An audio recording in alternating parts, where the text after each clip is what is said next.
এগুলো দেশের শত্রু, মানবতার শত্রু, ইসলামের তো শত্রু। অবশেষে মুফতি আমির হামজার বিরুদ্ধে গ্রেপ্তারি পরোয়ানা জারি করল সিরাজগঞ্জের আদালত।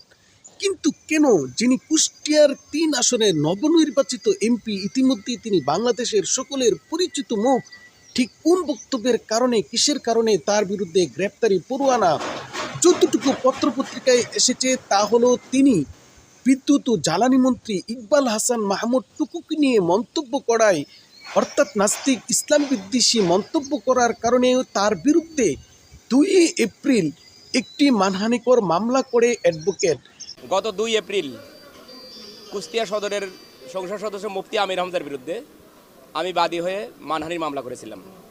তারপর তার বিরুদ্ধে ১৯ এপ্রিল একটি সমন জারি করে, অর্থাৎ আদালতে তাকে হাজিরা দিতে বলা হয়, কিন্তু সেখানে তিনি উপস্থিত না হওয়ার কারণেই মূলত তার বিরুদ্ধে গ্রেপ্তারি পরোয়ানা জারি করে সিরাজগঞ্জের আদালত।